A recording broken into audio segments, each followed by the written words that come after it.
Good afternoon. It's Wednesday, the 12th of August 2015, just after 1 o'clock. Welcome to UK Column News. I'm your host, Brian Gerrish. With me in the studio, Mike Robinson. Well, weather. There is a little bit of weather out there, which is encouraging. We've got emerging blue skies and sunshine here in Plymouth. Some clouds, that's good. I'm told that Rhondda is unfortunately cloudy, whereas Rhyl is sunny, so you need to move across there. And what else have we got? Cloudy, bright and breezy in Norfolk, and some sunshine with streaky cloud, I think, in Hampshire. So the good news is there still is weather. And we've got David Scott will be joining us on Friday, which will be excellent. We're not sure whether David will be bringing a beaver with him from Scotland. Of course, if you haven't yet read the scientific report with the Daily Telegraph, do have a look at how beavers and ground squirrels are causing this global, not warming, climate change. Yeah. Serious stuff. Not quite as serious, though, as the attempts of US and British politicians to ramp up war in Europe. Is Putin plotting war in Europe, according to the Daily Mail? And once again, the Daily Mail demonstrating that it's become an even more disgraceful propaganda outlet than the BBC. I don't know about you, Brian, but it seems to me increasingly clear that since the Daily Mail used our research to blow open the Leveson inquiry, they seem to have had an editorial shift in recent months. Well, perhaps some pressure's been put on them, Mike, that they actually did something they didn't quite realise what they did by temporarily stalling state control of the press. Now, I think somebody's after them with a vengeance. Yes, so anyway, the Mail says that experts warn Russia is actively preparing for conflict with NATO after announcing plans for 4,000 military exercises this year. 4,000. Large-scale exercises showed Moscow most likely had war plans in mind, according to the Mail. And so they go on. But if you actually look at the report that they're describing here, which is the one on the left from the European Leadership Network, it's a bit more measured, a bit more honest in their appraisal. What they're saying is, they're asking the question, are Russian and NATO military exercises making war in Europe more likely? Of course they are, because there is this risk, as this report absolutely highlights, that the more of these types of exercises there are, the more chance there is that something untoward might happen by accident. So let's just look and see a couple of the maps that the report highlights. So this is Russian military exercises between the 16th and the 22nd of March this year, and there were 21 of those, according to this. And here is equivalent time sort of period, the second quarter of the year. And we've got 19 NATO military exercises. Now, I admit that most of the Russian military exercises were right up against the border with Belarus, Latvia, Estonia, Ukraine, and so on. Some close to the Finnish border, but whereas NATO seem to be spread out throughout Europe. But nonetheless, the scale of what's going on is equivalent. And in fact, if we look at what's going on later in the year, with Trident Juncture 2015, this is NATO's most ambitious exercise, is what they're saying. 36,000 troops involved in this one exercise, and although it's mainly based around the Mediterranean, it's still significant. This is the what they're calling the largest exercise since the Cold War, and we've got to keep in mind that we're supposed to be at peace. So both sides in this proxy that's going on at the moment actively exercising their troops. And as the report points out, this is dangerous, but of course it is not Putin planning for war in Europe.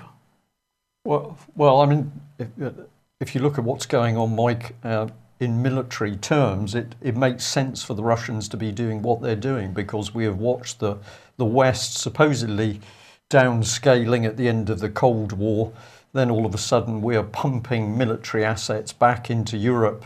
Well, not Europe. We're putting them right up on the Russian border. We're equipping former eastern states with the latest weapons.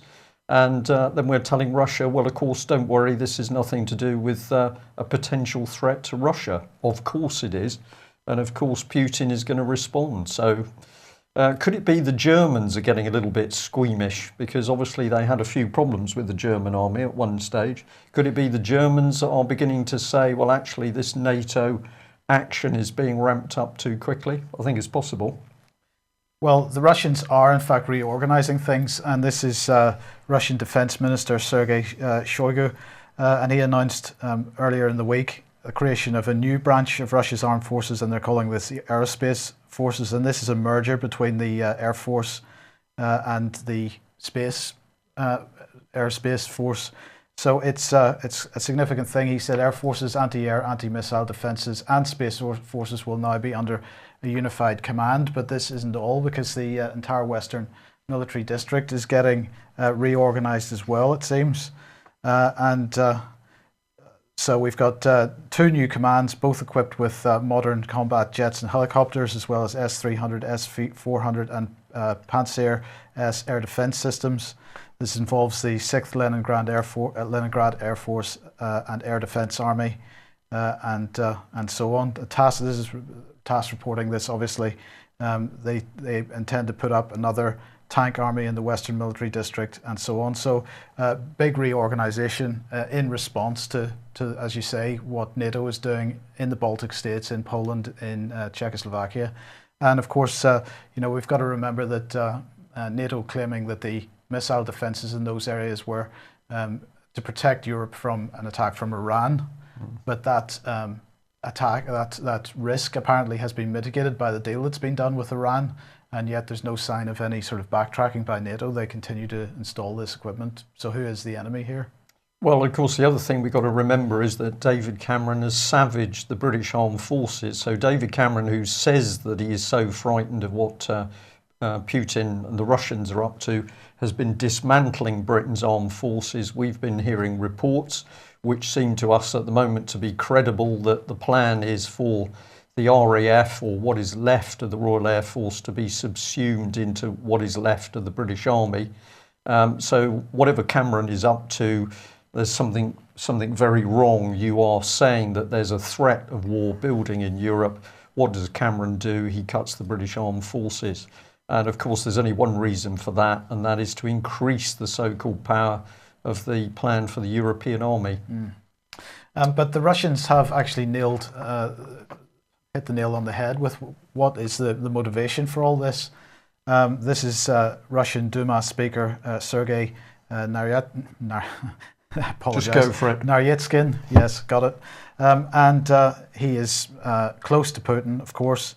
And he is saying, August has only just begun. However, its first events tellingly give a sense of what is a deeply political autumn.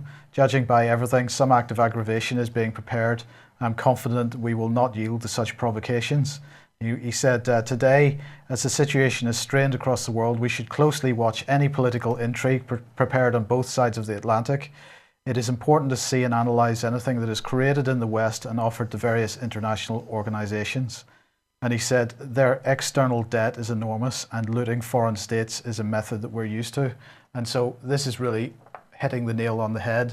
This is a recognition within Russia that the Western financial system is what is driving this war drive. And, at the end of the day, lots and lots of people refusing to do anything to prevent this war drive. We're not there. I don't see demonstrations. Where is the anti-war coalition at this point, and all the people that protested against the Iraq war? Okay, that was a bit more tangible at the time, but nonetheless, the danger must be recognised by everybody. So we've got the constant rhetoric for war in Europe, Putin and Russia, the bad guys. And then let's not forget the other fear factor at the moment, which the media are going flat out for, is of course the threat of Islam and ISIS. So just have a look at this image, and perhaps if we discuss it for a few seconds, this could be trailer for a film, do you think, Mike? Yeah. Some sort of interesting. Clearly we've got a nun, we've got Spot the dog. The dog is called Spot, and she's got some polished gun. I would say that this is a pretty low-grade thriller of some description. Well, we'll ask the question, is this lady a nun? Well, unfortunately not, because actually it's the jihadi Sally Jones. And the British public is to believe that this lady is now one of the key jihadists working to recruit people to blow us up with pressure cooker bombs. Where would this sheer nonsense come from? Well, we've got to bring the Daily Mail back online. Here's the headline: married British ISIS commanders dubbed Mr. and Mrs. Terror. I wonder who dubbed them that. I would suspect that it was the Daily Fail in this case. And the bombers are ready to carry out lone wolf terror attacks in the UK. And we're back on the subject. This is slightly historical. VJ Day, plot targeting the Queen. So it's all about ISIS. It's all about the fact there's been contact with these jihadi terrorists. And we've now got Mr. and Mrs. Terror and Spot the Dog, who are plotting to kill us in our beds, if we believe this nonsense.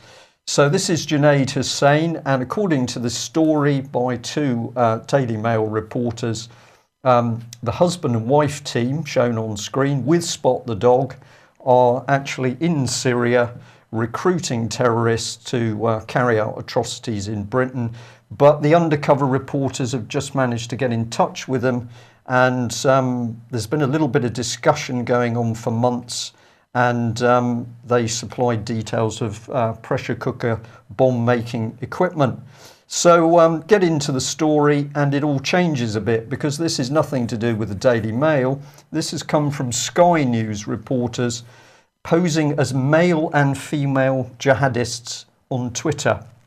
Not sure how you do that. Presumably you dress up when you post the picture. But they've been posing as jihadists, twittering jihadists, and they contact the two ISIS militants. They're both British. Well, they would be, wouldn't they, Mr. and Mrs.? And then over a matter of months, these undercover journalists have got contact with some of the most wanted jihadists in the world, because the Americans have been looking for these people for months. They couldn't quite find them, but the two undercover journalists dressed up as online tweeting jihadists. I'm trying to keep a straight face as I say this. And they found them in 5 minutes. So we're going to say this is utter dross by Daily Mail journalists Simon Tomlinson and Richard Spillett.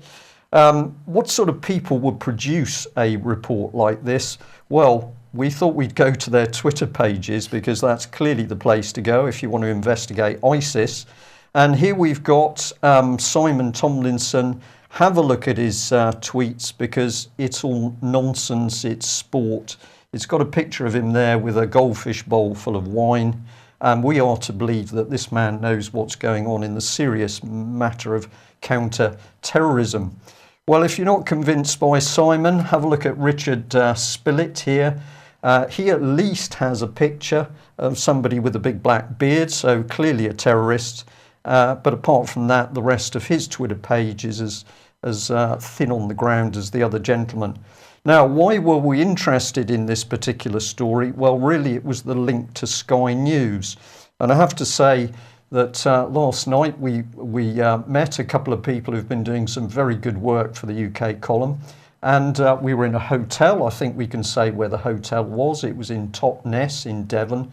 And we were sat there with many other people, quite a nice evening, having a conversation. But in the background was a huge TV screen. And we watched, fascinated, as over the next probably 3 hours, Sky News simply pushed out massive propaganda about ISIS. We saw black flags, we saw black dressed men doing push-ups for at least 10 hours without a break, and we saw Sky News. Well, what did we see? Let's have a look. These are some stills we took, a huge TV screen, and what were they saying? Well, they were interviewing so-called terrorists. So we're not sure how you get people close to these sorts of terrorists, because it's pretty difficult for GCHQ or CIA or even military, but Sky News has done it. So 3 hours of Sky News propaganda on ISIS threat, with exclusive interviews with terrorists brought direct to a social venue near you. Well, how bad could it get? Well, pretty bad, because they ramped up the rhetoric with a whole range of maps and diagrams which said there was going to be an ISIS invasion of Europe and North Africa. and a nice little image of an atomic bomb in the background in case people having their lagers and wines in the hotel were not quite scared enough. We did actually speak to a couple of individuals and said that we were interested in the rhetoric on the TV, and I was fascinated by the response, because they laughed and said, well, what do you expect? So perhaps the public in Totnes, Devon at least, realise that they're watching utter propaganda coming through on the TV screen. But let's have a look at this one. It's going to be a major battle. It says on screen, a battle for the end of times. So we're labelling that fear, fear and more fear with a biblical twist. Of course, it's a battle for end times. This is very biblical. I think this is deliberate. We think the message is get ready for a war, Islam versus Christianity. And that's what these people would have us believe. And here we are, another label, quite literally they, that's these nasty Islamic terrorists, want to bring about Armageddon. And so according to Sky News, we've got another biblical thing here, Armageddon. Those nasty Muslims, they're going to invade North Africa and Europe. Don't know what's going to be happening with the European army. They'll all be on holiday, presumably. And then they started to congratulate themselves. So here we've got Sky News talking about its 4-month investigation. CIA can't do it, GCHQ can't do it, MI6 can't do it. But a couple of Sky News reporters are at the heart of terrorism in Syria. And we'll just make sure we've got that on screen. The combined intelligence services and military of the USA and UK can't locate and stop these people, but a couple of Sky News reporters get on Twitter and they've done the job. So here's Sky News. The Islamic State threat was uncovered. They've done it all themselves. And of course, they're pumping this fear-mongering into homes, bars and hotels across the UK 24 hours a day. What don't they want to get near? They don't want to get near this, when other sources are saying, well, actually what's going on is this whole thing is a scam ramped up by British intelligence. It was an interesting evening, Mike. But it really is 1984 stuff, this imagined enemy that you don't really ever see. The occasional event happens just to justify the rhetoric in the media by the Ministry of Truth. And huge TV screens now just pumping this stuff. Nobody was watching it. That was, in a way, a good thing and a scary thing, because the propaganda was coming in. I think the only people who were really watching it to see what was being said was us. And when we said, can we photograph the screen, the people at that table were laughing and said, well, what do you expect from the British government? So what are we going to do? We give Totnes a 7 out of 10, I think, for that one. Yeah. Well, that brings us nicely to the BBC, because, of course, if we can't trust Sky News, what better place to go than the BBC?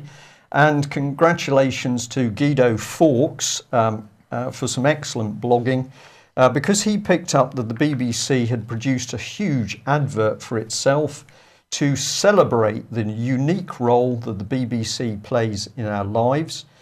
He asked them how much money they'd spent on advertising themselves, and they quickly told him, we're not going to tell you because it's excluded from the Freedom of Information Act. The BBC is therefore not obliged to provide this information.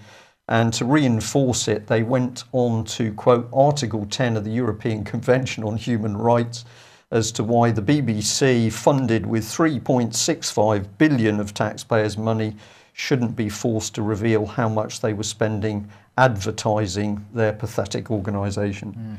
Well done, Guido Fawkes. And things getting bad for journalists in America. Well, of course, and for all those journalists on the Daily Mail who think they're doing a good job, of course, it is no protection to be working for the government when you're a journalist.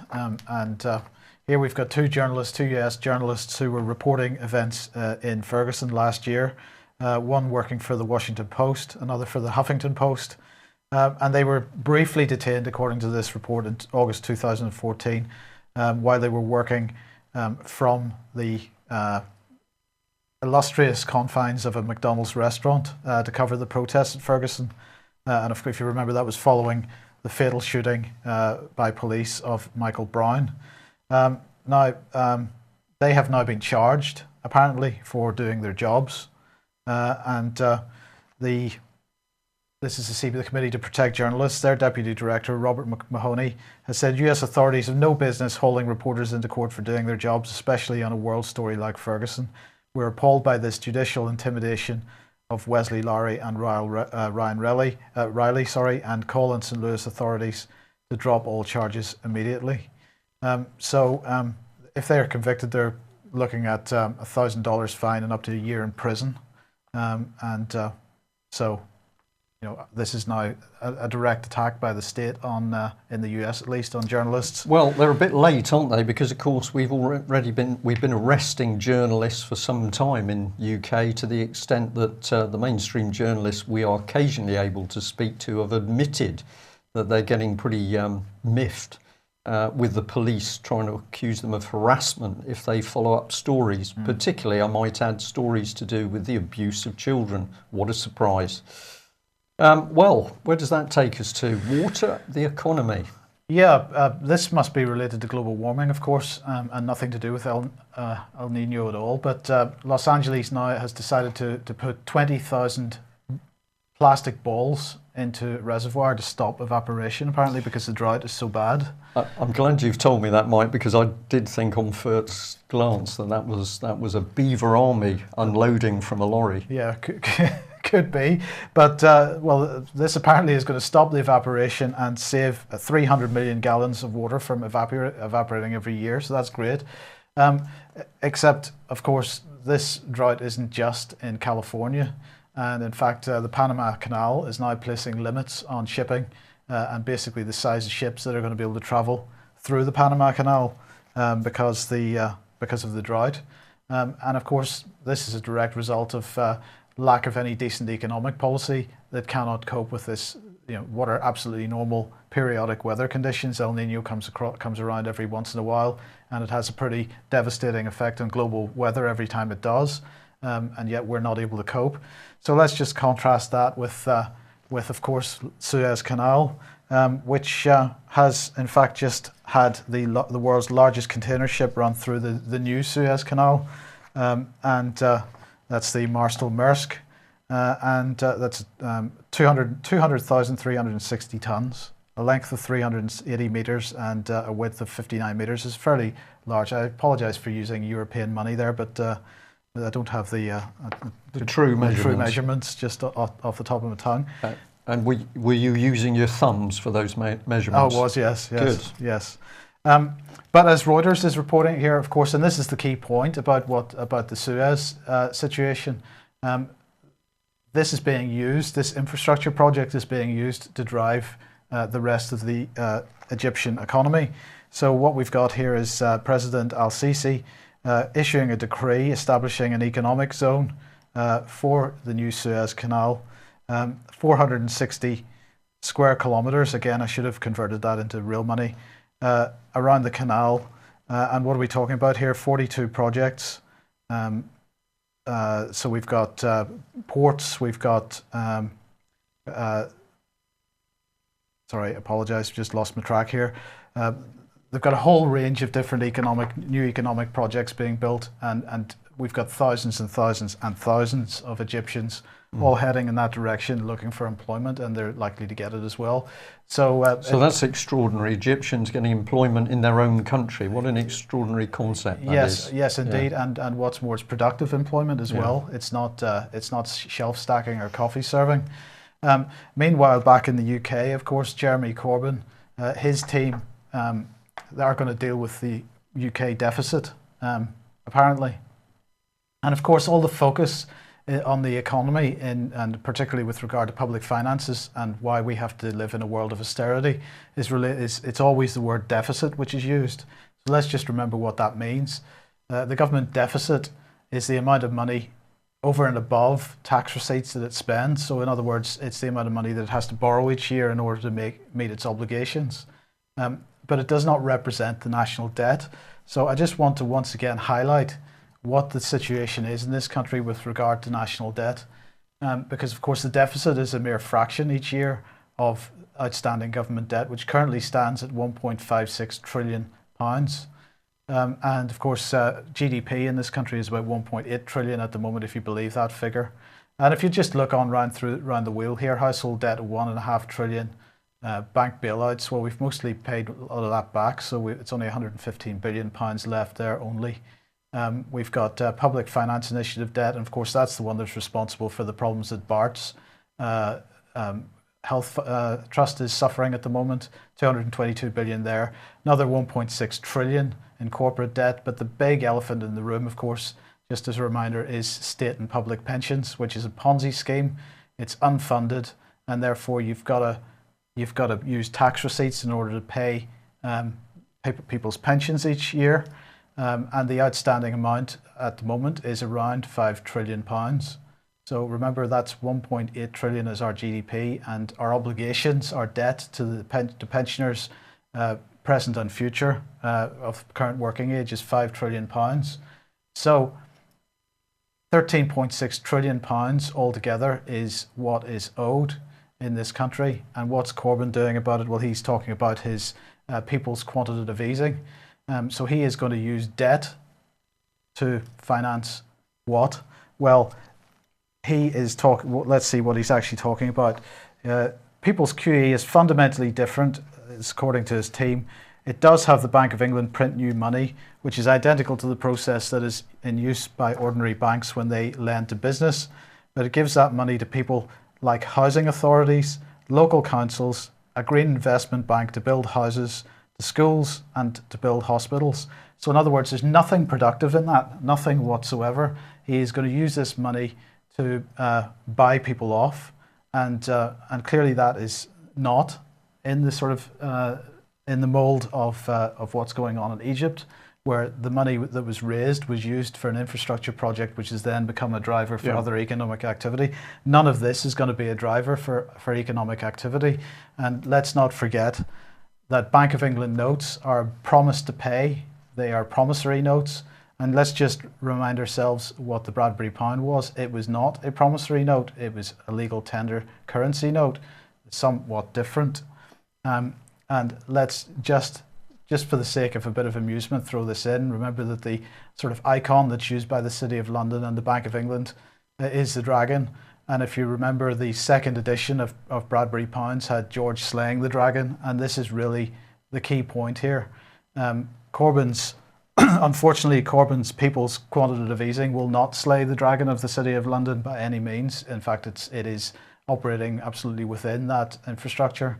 And he's not proposing that the money be spent on productive things. So I do not see how this benefits, really. And we could also say, what is he up to at the moment? I mean, it seems to me there's another massive play of Mr. Corbyn and the Labour Party in the press and media. So 1 minute he's the saviour, the next minute he's the bad man. What is actually going on? We don't know. Well, I don't know at the moment. Well, I think what we're seeing is a massive faction fight within. I mean, there's a lot of positive things about him, and he supports the idea of Glass-Steagall, for example, which is absolutely essential. And so there's a massive faction fight within the Labour Party, of course, because most of the Labour establishment do not want to see him lead the party. No. But I think he's been given some bad advice on the People's QE initiative. And he needs to think a bit more productively than that. Okay. And of course, the other big economic news at the moment is the furore, the fear mongering over China, and China's exports slump 8%.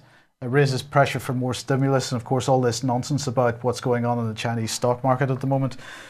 But let's just put this into a bit of perspective, because of course, China's exports slump is the portion of Chinese exports which are going to Western countries. So that's Europe, the United States, Japan.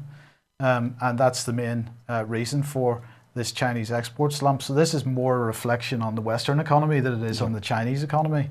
And in fact, if we look at the BRICS Post, for example, they're talking about the increases, 8.3% or so. Actually, if you look at a particular statistic for the increases in trade with BRICS nations. But at the end of the day, what is China's response to to the economic problems that the world is seeing. Well, they're building more and more infrastructure, and here again we've got Russia and China cooperating, $240 billion for high-speed rail link. And this kind of infrastructure development is going on amongst the BRICS nations every day of the week. We're not being told about it. It is happening though, and really what's going on in the Western financial system, they don't really care about too much. Yeah. You know, $240 billion. We're not spending that kind of money in infrastructure. Neither is the United States. So who's got the brains here? Well, we've got a Prime Minister called David Cameron, Mike, so I think it's unlikely if the brains will be in the United Kingdom. Well, whatever's going on in an economic sense worldwide, what's driving the agenda in UK? Well, of course, it's the abuse of children. And we've picked up on some interesting information around that. The Guardian here has made quite big of a case where originally a little girl, 4 years old, was put into adoption.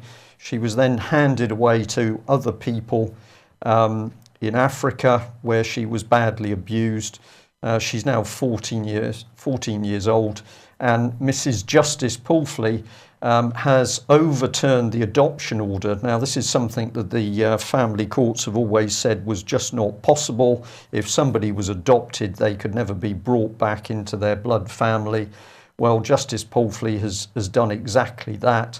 And so this girl is going to be returned to her family, and she's going to get her name changed back to her original family name. What Pulfley said is her experience of adoption, particularly the arrangements made for her after the age of 6, would seem to have been extremely abusive. Well, basically, Judge Pulfrey, remember this is the same judge who's presided over the Holly Gregg abuse case and the Hampstead case. Judge Pulfrey admits serious social service failings led to serious child abuse, but this judge really doesn't comment on that. There's nothing to see, nobody to blame. It was a bit of a mistake, and as long as the girl is handed back, well, that's the end of the matter. I think Mrs. Justice Pulfley is desperate for good publicity because, of course, many people are now watching her performance in court, and with the Hampstead case as one classic example, matters which were clearly criminal and should have been brought into a criminal court were swept under the carpet within Justice Pulfrey's private court. So what support is this family going to have when this child, probably damaged by what's happened, goes back? Well, they've got no support, Mike, none at all. And we'll just say that we are still waiting for a reply to our open letter to the Goddard inquiry, when we asked Justice Goddard what she was going to do to protect vulnerable child abuse victims. Terms of reference actually stated that was part of her role, to look after the needs of child abuse witnesses coming forward. Absolute silence from the Goddard inquiry at the moment. So it's the usual thing, really, Mike, no help at all. And it's no good child abuse victims looking for help from the CPS.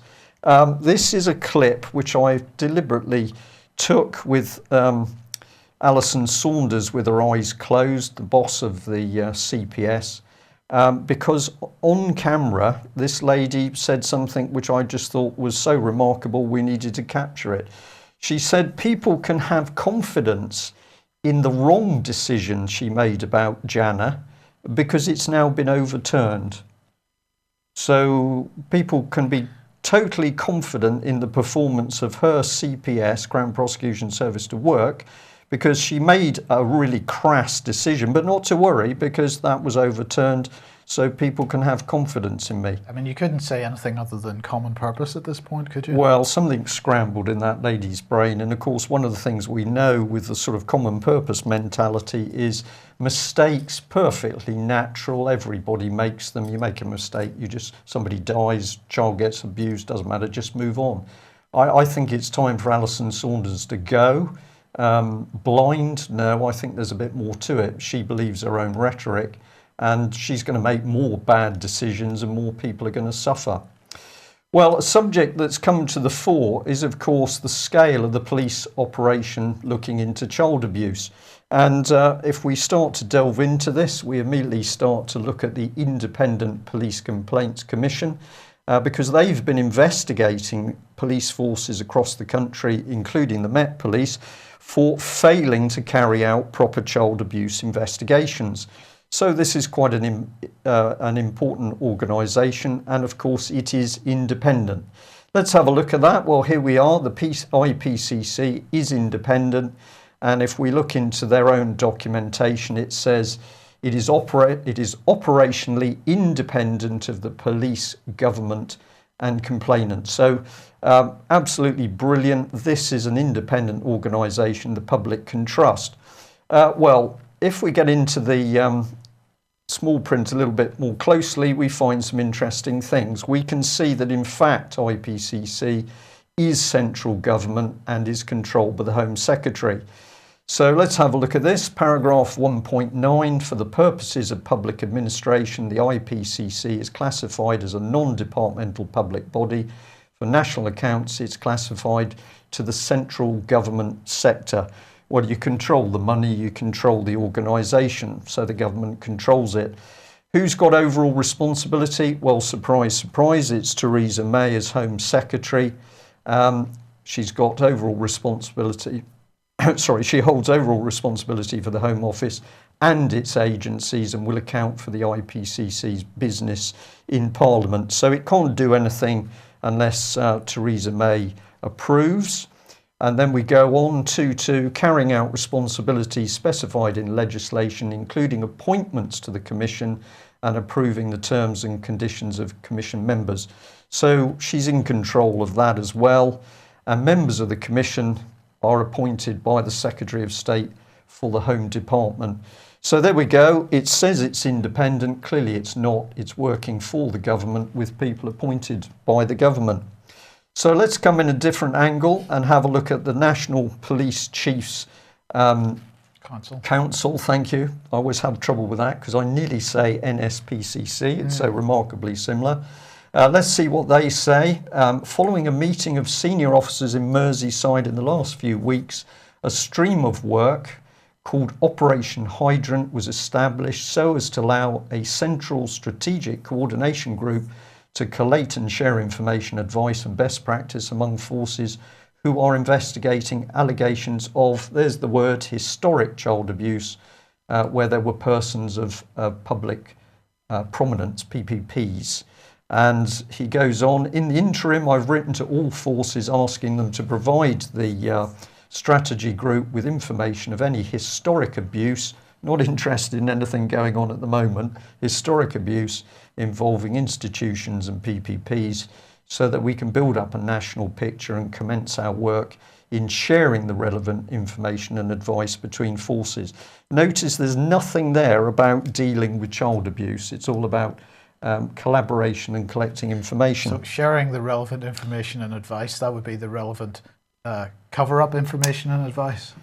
Absolutely to cue, Mike. Thank you for that. Well, let's have a look at how it works. We're going to dissect David Cameron's Conservative paedophile investigation and, as you've intimated, Mike, drawing out the victims and evidence and shutting off the hydrant to protect the government. So let's remember, top of the tree, David Cameron. What has he repeatedly said in public? That he's dismissive of sex abuse claims. And in one report I read this morning, he said the whole thing is conspiracy theory. Well, of course, his chum is the lovely Theresa May, MP, Home Secretary. She is in charge of the National Police Chiefs Council. They're not going to operate without her say-so. And they are sitting over Operation Hydrant, the coordination hub. 11 police forces so far are now collaborating in a so-called investigation, and we're led to believe they're looking at some 1,433 men, of which 76 politicians, 43 bigwigs in the music industry, and 135 TV, film, radio, and presumably BBC in that, Mike. Well, who is involved with heading up NPCC? nobody better than Sarah Thornton, the ex-chief of Thames Valley Police. And of course, it was her police force that was seriously condemned for utterly failing to deal with serious sexual abuse and even turning some girls, some abuse victims, away from police stations when they went for help. Theresa has appointed the so-called independent Goddard inquiry. Well, of course, not independent at all, because Theresa's controlling it. And we just mention NSPCC because, of course, you think you're dealing with the Goddard inquiry. In fact, you're dealing with NSPCC. Bring in Bernard Hogan Howe, Chief Constable of the Metropolitan Police. Well, he's at the centre of an investigation over the failings of his officers to investigate child abuse, particularly around Dolphin Square. And what do you need to help that little process? You need the Independent Police Complaints Commission, which is apparently investigating the Met Police for failing to investigate itself. Are you with me so far, Mike? Yeah. Okay, well, let's carry on, because don't forget the Met Police has been working hand in glove with NSPCC, the charity that nobody wants to investigate. And if we have a look at those politicians, well, of course, they're connected with the Met Police and Theresa May and Cameron in the first place. So we'll just end on the note, isn't it interesting that a definition of hydrant is an upright pipe with a spout, nozzle or other outlet, usually in the street for drawing water from a main or service pipe, especially for fighting fires? I think they chose that name because the aim of hydrant is to close down the evidence as it comes forward. 1,433 men. Why is that significant? No mention of women. The government wants us to believe that all paedophiles are men, and therefore we're not going to look at women. Well, we thought we'd bring up this article, particularly unpleasant, in the Mail. Depraved bank workers jailed for sexually abusing a baby girl during a sordid affair. David Harper encouraged his married colleague Jennifer Maguire to take photos as she abused the infant. And this is the reality, of course, 50-50 ratio. So utter lies and spin by Theresa May and David Cameron's presumably pro-paedophile government. Well, where are the police? Not investigating child abuse. They're strolling on sunny beaches because the British police are now working in Magaluf to look after hordes of drunken young British teenagers who are presumably there because they haven't got a job or anything better to do. What you're really watching, though, is the start of integration of European police forces. So I think we can expect to see fairly shortly Spanish or Polish or East European police, particularly operating on London streets. Well, there we are, a pretty gloomy picture. If you're thinking, what can you do about it? You need to speak out. You need to talk to friends, relatives. You need to be doing something every day, even if it's just one letter. You need to be holding politicians to account, talking to the press and media, and demanding that those in the public sector tell the truth and do their jobs. So, can we make a difference? We think that's already happening, but we need many more people. If you like what we're doing at the UK Column, please consider taking a subscription or making a donation. We can only do what we do with your help and support. I have one quick announcement. Indeed. Anybody that has had a look at the front page of the British Constitution Group website will see a fantastic presentation by John Bingley on the British Constitution. And we now have had made available to us, thank you very much, a couple of 100 DVDs of that talk. And if you would like to get a free copy of that to give, or multiple free copies to give to other people, please get in touch. If you give Carol an email, that's Carol with an E, C-A-R-O-L-E, at ukcolumn.org, and with your name and address, and she'll get whatever you need sent out to you. Okay. Excellent. Thanks very much for joining us. Don't be gloomy. Action conquers fear. We'll see you same time tomorrow. Bye-bye. Bye-bye.